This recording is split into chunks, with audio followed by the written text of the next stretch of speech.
ओम श्री सतनाम साखी जय श्री कृष्ण।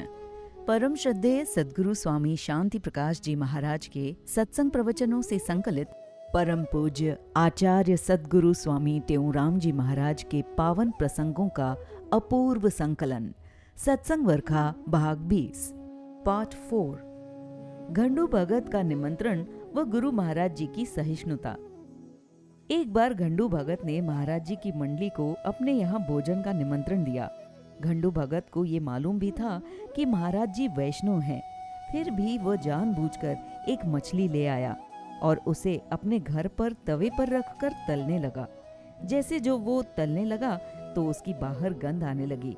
इधर घर में महाराज जी की मंडली भोजन के लिए पंगत लगाकर बैठी थी और उधर वो मछली तल रहा था। किसी प्रेमी ने महाराज जी से शिकायत की कि साईं, घंडू भगत को इस बात का पता भी है कि आप वैष्णव भोजन किया करते हैं, फिर भी इसने ऐसा क्यों किया है? साईं, हम अंदर देखकर आए हैं, वो मछली तवे पर तैयार कर रहा है। महाराज जी ने मुस्कुराकर कहा, बाबा शांत रहो, कुछ बोलो मत, भले ही उसे करने दो। फिर वो घंडू भगत मछली तल करके उसी थाली में परोसने लगा। ये देखकर एक संत ने जोर से चिल्लाकर कहा, साईं, देखो तो सही, ये घंडू भगत अब उसे थाली में परोस रहा है, छोटे छोटे टुकड़े करके उसे प्लेटों में परोस रहा है। सहिष्णुता की मूर्ति गुरु महाराज जी ने कहा, शांत रहो, बिल्कुल चुप रहो, उसे जो भी करना है करने दो। अब वो घंडू भगत महाराज जी के लिए वैष्णव भोजन भी ले आया और साथ साथ वो मछली भी ले आया, आकर उसे महाराज जी के समीप रख दिया। जब घंडू भगत ने ऐसा किया तो संत अत्यंत नाराज होते हुए महाराज जी से कहते हैं, साईं, देखा आपने इसका दुस्साहस। गुरु महाराज जी ने कहा, वत्स, तुम अपना शांति से भोजन करो, मछली को यहीं पड़ा रहने दो।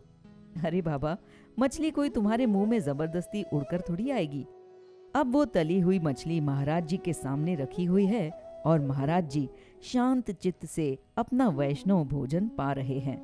बाबा, दुनिया में वो शूरवीर है जिसने अपने मन को मारकर जीवन में संतोष को धारण कर लिया है और जिसने क्रोध, कर्कशता, ईर्ष्या एवं हसद का परित्याग कर दिया है, दुनिया में वही बहादुर है।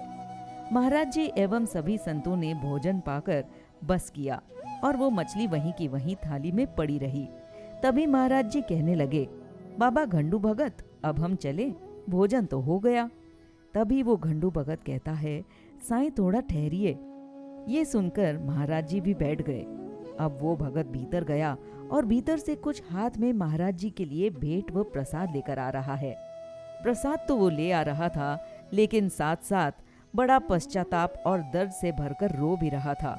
इतना रोया जो महाराज जी के चरण उसकी आंखों की अश्रुधारा से भीग गए।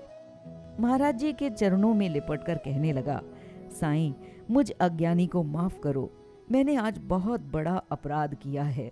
मैंने जानबूझकर आप जैसे महापुरुष की परीक्षा ली है।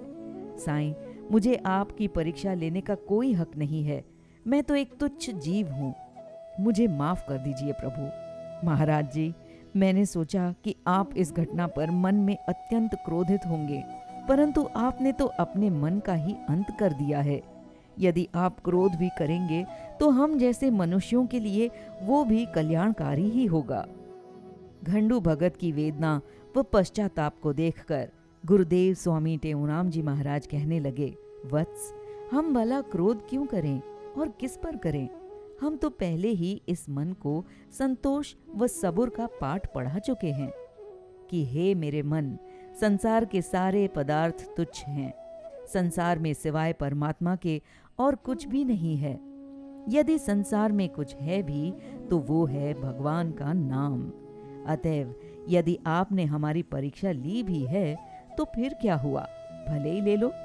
आगे महाराज जी ने कहा, बाबा, तुम किसी प्रकार की चिंता मत करो, परंतु आइंदा से ऐसा किसी अन्य महापुरुष के साथ मत करना, क्योंकि कोई कोई संत ऐसे भी होते हैं जिसके निहारने मात्र से भस्मीभूत हो जाता है इंसान। ऐसी घटना किसी दूसरे महापुरुष से ना घटे, इसका पूरा पूरा ख्याल रखना। अंत में घंडू भगत को आशीर्वाद देकर महाराज जी अपने स्थान पर आ गए। बोलिए सतगुरुदेव भगवान की जय।